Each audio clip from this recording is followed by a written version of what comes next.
In the far west of Europe, where the land meets the vast Atlantic, lies a country rich in history and blessed with extraordinary natural beauty. This is Portugal, a nation whose story has been written by explorers, kings, and the very ocean that laps at its shores. For centuries, this coastline has been a gateway to the world, a launching point for journeys into the unknown. Today, it invites us on a different kind of journey, one of discovery through its ancient cities, its sun-drenched coasts, and its verdant volcanic islands. I have had the great fortune to explore many of our planet's most remarkable corners, but there is a certain magic here, a unique blend of human endeavor and natural wonder. From the vibrant, tile-clad streets of its cities to the dramatic cliffs that stand sentinel over the sea, Portugal offers a tapestry of experiences. It is a land of quiet resilience and exuberant life, a place where the past is not merely remembered, but lived in every single day. The air itself seems to hum with stories waiting to be told. In our journey together, we will explore 16 of its most captivating destinations. We will wander through fairy tale palaces, sail down rivers that carve through ancient vineyards, and stand on the edge of a continent, gazing out at the endless horizon. This is not just a tour, but an immersion into the soul of a country that has profoundly shaped our world. So come, let us begin our exploration of Portugal, a land of unparalleled charm and enduring spirit. We travel north now, following the coastline to the city that gave the country its name, Porto. Clinging tenaciously to the steep banks of the Douro River, this is a city of granite and grit, of hard-working tradition and breathtaking beauty. The Ribeira district, a UNESCO World Heritage Site, is a chaotic yet harmonious jumble of colourful, tall houses that lean against one another for support, their reflections shimmering in the dark waters below.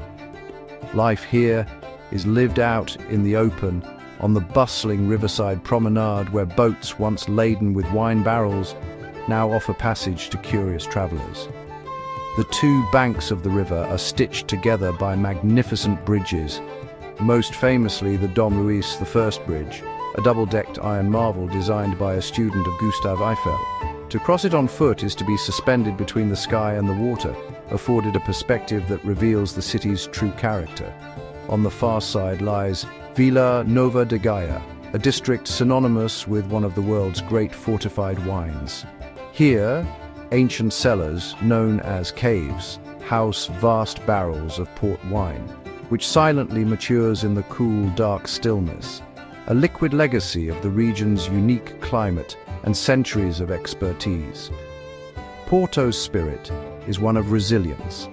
It is known as the Cidade Invicta, the Invincible City, a title earned through its history of enduring sieges and defending its freedoms. This strength is visible in its robust architecture, from the soaring Clérigos Tower to the San Francisco Church, its unassuming Gothic exterior hiding a treasure trove of staggering Baroque gold leaf. Yet, there is also a gentle artistic soul here found in the beautiful azulejo tiles of São Bento Station and the quiet charm of its hidden gardens.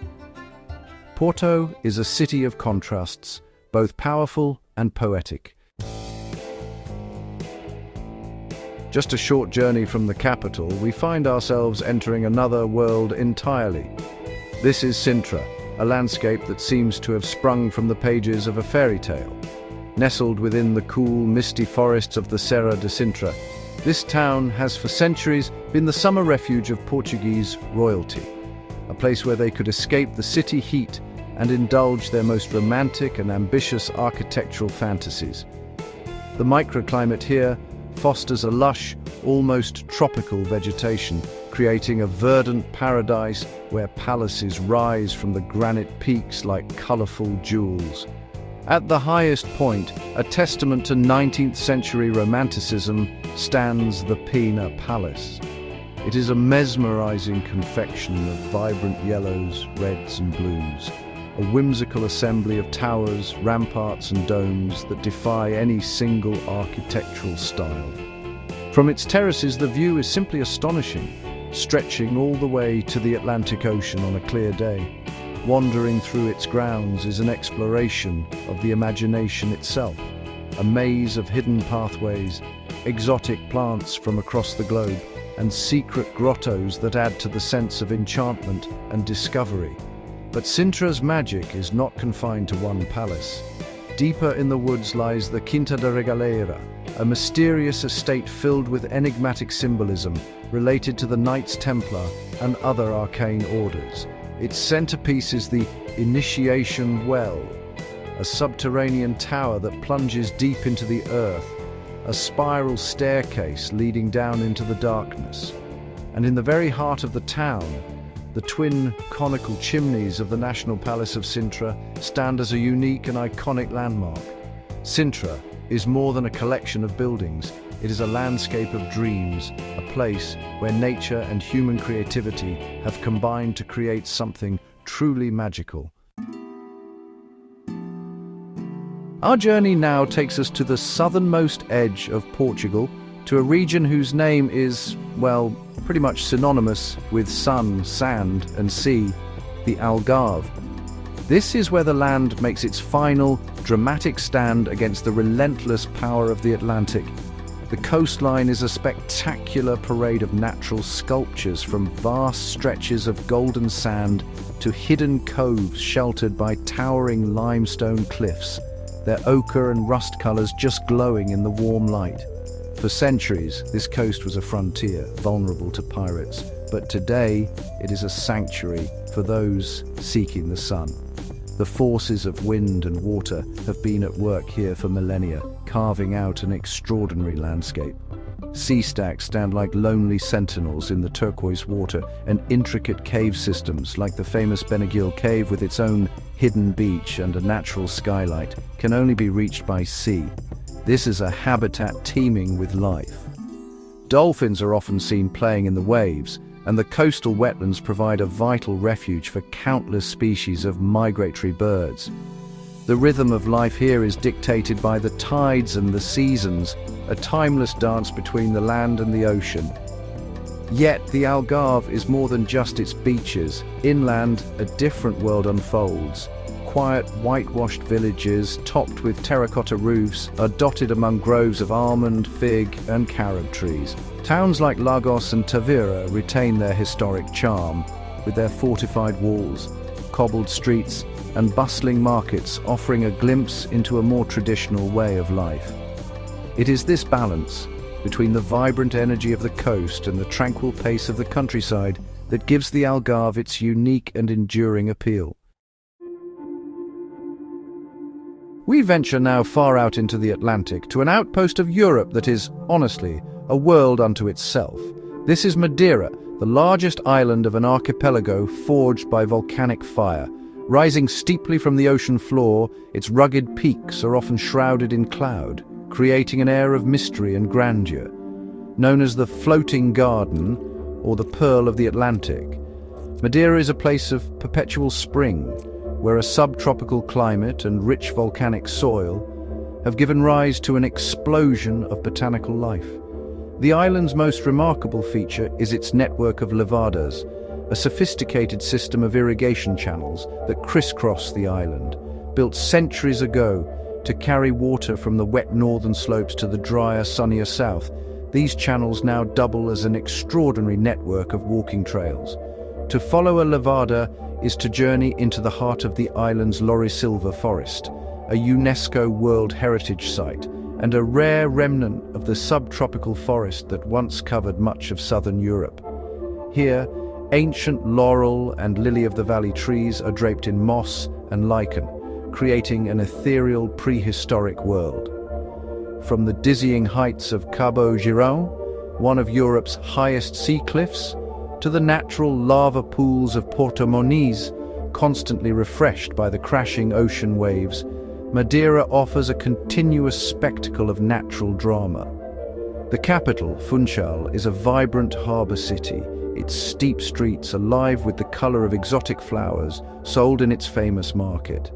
Whether one is hiking above the clouds on Pico Ruivo, the island's highest peak, or simply enjoying the unique flavour of its fortified wine, Madeira presents a powerful and unforgettable encounter with the raw beauty of nature. We return to the mainland and travel inland, to the heart of the Alentejo region, a vast, sun-drenched plain of cork oaks and olive groves. At its center stands Évora, a city that serves as a magnificent open-air museum. Its history is layered like the geological strata of the Earth itself, with each era leaving behind its indelible mark.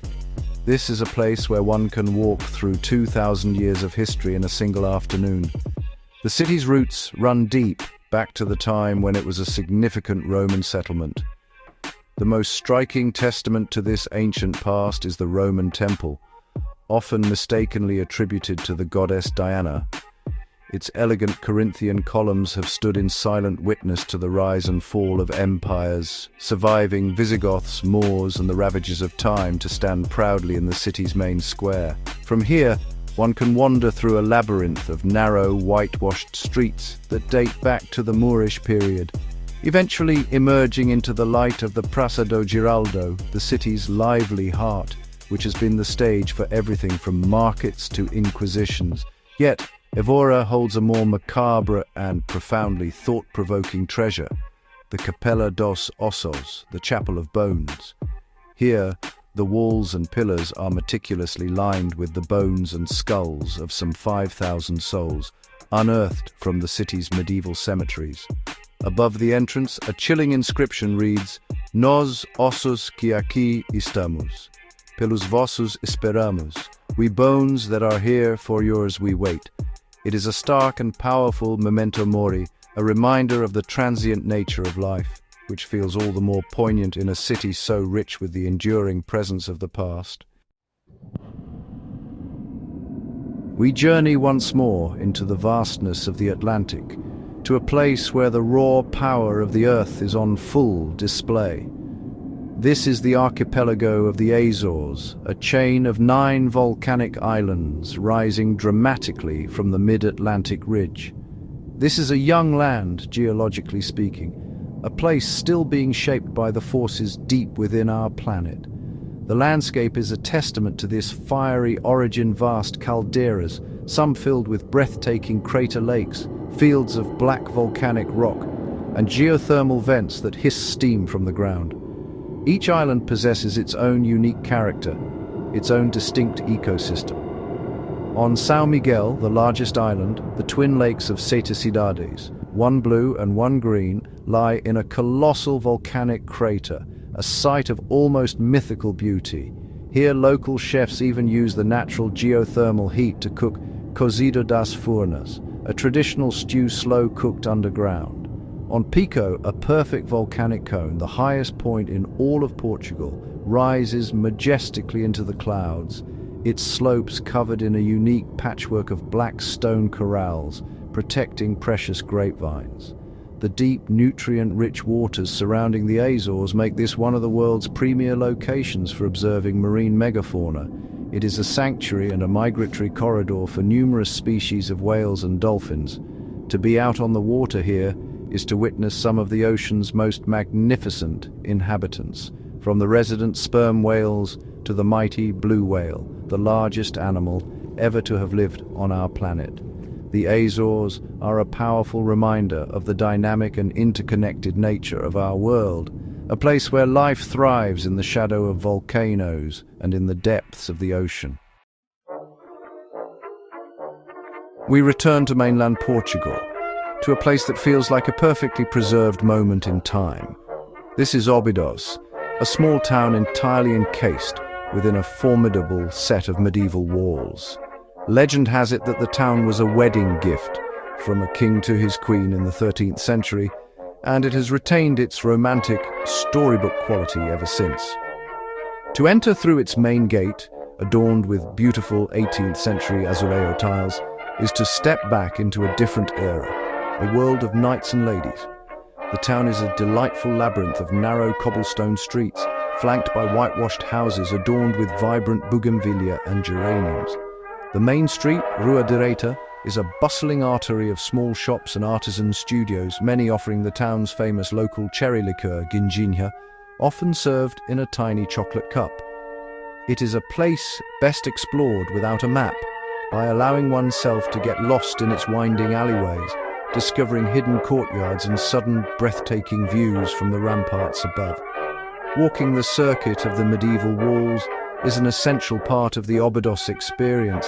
From this elevated vantage point, one can gaze down upon a sea of terracotta rooftops, the imposing castle, now a luxurious hotel, and the rolling green hills and vineyards that surround the town.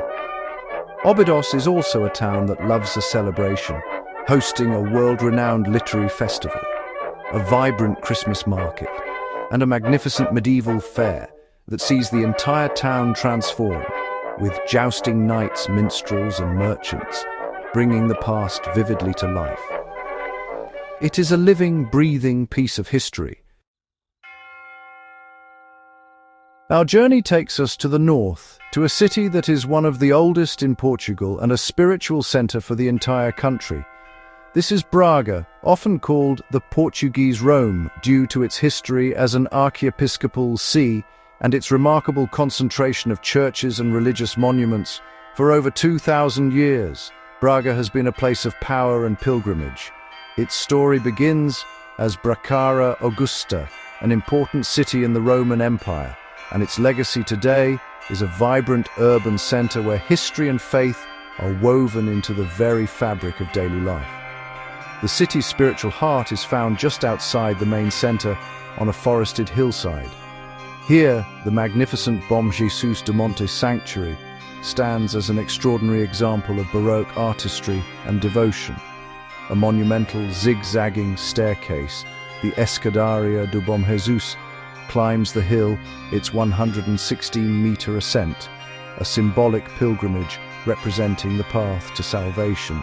Each landing is adorned with fountains representing the 5 senses and the 3 theological virtues, creating a profound and immersive spiritual and aesthetic experience for all who make the climb. Despite its ancient roots and religious significance, modern Braga is anything but staid.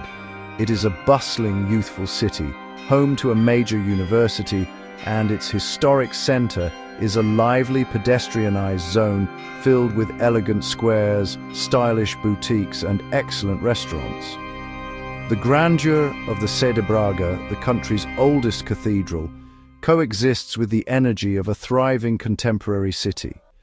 Braga demonstrates a remarkable ability to honour its profound past while embracing the future, creating a community that is both deeply traditional and forward-looking. We're now going to a very special place in Portugal's story, a city often called the beginning of the nation. This is Guimarães, where Afonso Henriques, Portugal's first king, was born.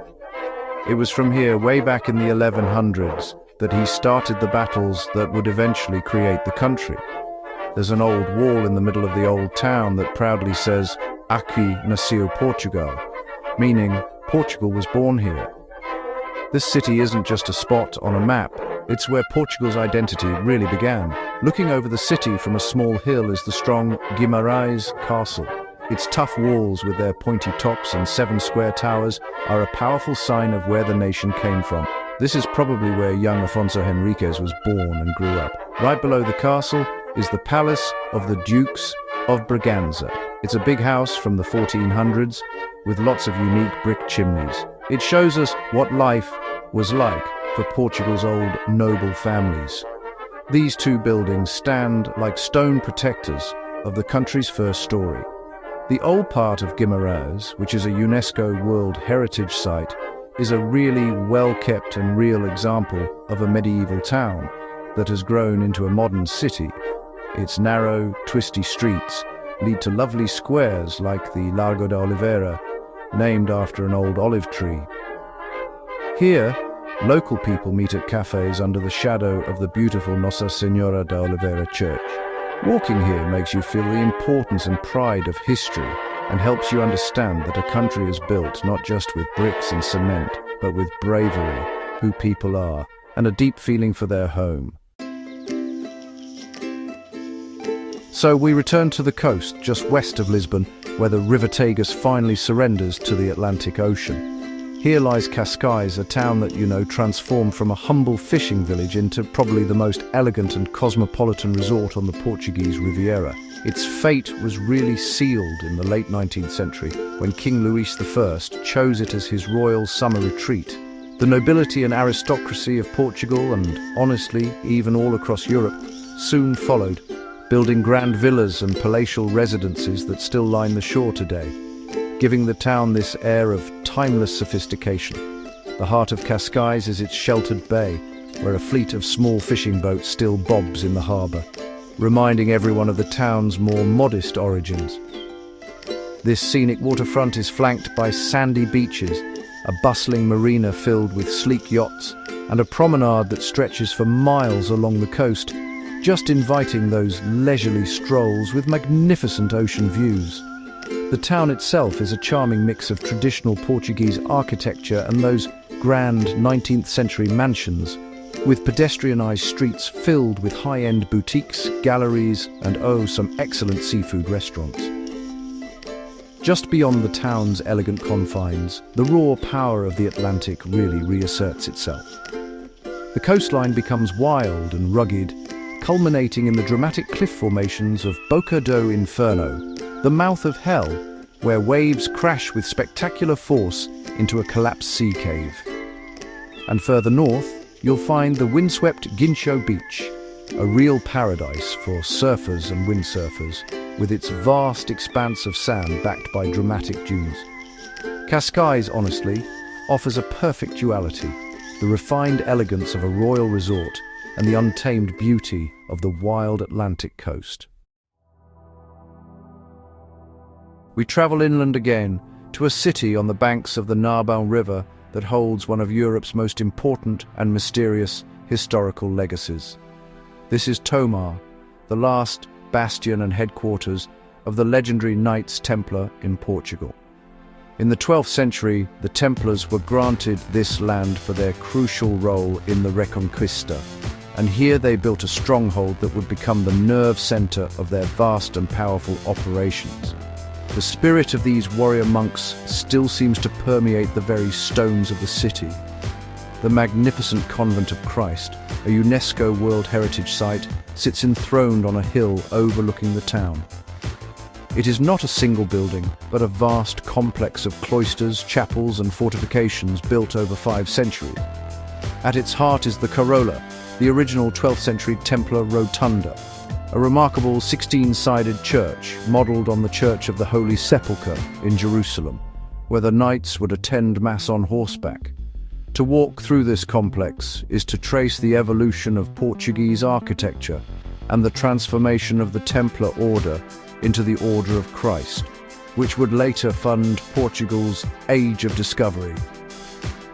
The convent's most famous feature is the Manueline window, an exuberant masterpiece of 16th century decorative sculpture. It is a symphony in stone, a celebration of the sea and the discoveries it brought forth, with intricate carvings of coral, seaweed, ropes, and symbols of the Order of Christ. The city of Tomar below is a charming and peaceful place, its historic centre bisected by the river, its parks and streets laid out in a grid, a legacy of the Templars' town planning. Tomar is a place of profound historical resonance, a direct link to one of history's most fascinating and enigmatic orders. We return to the north to the river that gives Porto its lifeblood and follow it inland to its source. Here, the landscape transforms into one of the most spectacular wine regions on Earth, the Douro Valley. For centuries, humans have worked in partnership with this challenging terrain, sculpting the steep schist hillsides into a breathtaking cascade of terraced vineyards. This is the birthplace of port wine, and the monumental effort required to grow grapes here has created a landscape so unique it has been designated a UNESCO World Heritage Site. The Douro River itself is the region's main artery, a winding ribbon of blue-green water that carves its way through the mountains. For centuries, daredevil sailors navigated the perilous rapids on special flat-bottomed boats called rabelos, transporting barrels of young wine from the vineyards, or quintas, down to the cellars in Porto for aging. Today, the river has been tamed by a series of dams, and leisurely river cruises offer a serene and immersive way to appreciate the sheer scale and beauty of the landscape. Life in the Douro revolves around the grape. The quintas, whitewashed wine estates that dot the hillsides, are the heart of the region. Many have been in the same families for generations, and they are repositories of centuries of winemaking knowledge. To visit a quinta is to learn about the unique terroir, to witness the hard work of the harvest, and of course to taste the remarkable wines that are the ultimate expression of this land. From the vibrant ruby ports to the complex aged tawnies, each glass tells the story of the sun, the soil, and the river. Our journey concludes where many begin, in the city of Faro, the capital of the Algarve and its primary gateway. Often seen merely as an arrival point, Faro is a destination with its own quiet charm and a deep connection to a unique natural habitat. The city's jewel is its Cidade Velha, or Old Town, a historic quarter enclosed by sturdy defensive walls that date back to the Roman and Moorish eras. Entering through the monumental Arco da Vila, one finds a peaceful world of cobbled streets, pleasant squares, and the city's ancient cathedral. The cathedral, or Sé, is a fascinating building. It was built on the site of a Roman forum, then a Visigothic church, and later a Moorish mosque. From its bell tower one can gain a magnificent perspective, not just over the rooftops of the old town, but over the extraordinary natural wonder that lies just beyond the Ria Formosa Natural Park. This is a vast coastal lagoon system, a maze of barrier islands, salt marshes and channels that stretches for 60 kilometers along the coast. It is a landscape in constant flux, shaped by the winds and tides. The Ria Formosa is one of Europe's most important wetlands, a vital sanctuary for bird life, particularly during migration periods. It is a haven for species like the flamingo and the rare purple swampin, which has become a symbol of the park. The barrier islands, with their pristine, often deserted beaches, protect the lagoon from the open sea and are home to small, traditional fishing communities. Faro, therefore, is not just a city, but a threshold between the human world and a delicate, beautiful, and vital natural ecosystem. Our journey through Portugal has taken us from the vibrant energy of its cities to the serene beauty of its rivers and islands, from the echoes of empire to the quiet resilience of nature. We have seen how this land, on the very edge of a continent, has looked outwards to the world, its spirit of discovery shaping not only its own destiny, but that of the entire globe. Yet, it has also looked inwards, preserving its traditions, its landscapes, and a profound sense of identity that is as strong and enduring as the granite of its mountains. This exploration of 16 remarkable places is, of course, just the beginning. Portugal is a country of infinite layers, with countless hidden valleys, forgotten villages, and stretches of coastline still waiting to be discovered. Its true character is found not just in its famous landmarks, but in the warmth of its people, the taste of its food, and the soulful melody of a fado song drifting on the evening air. The story of Portugal is a story that is still being written by every person who walks its cobbled streets and stands upon its dramatic cliffs. I hope this journey has inspired you to create your own. The world is full of wonders, and Portugal holds more than its fair share. Now, I would be delighted to hear from you. Which of these places captures your imagination? Are there other Portuguese treasures you believe we should have included? Please share your thoughts and your own discoveries in the comments below. If you have enjoyed this documentary exploration, do consider subscribing to join us on future expeditions. Thank you for traveling with me.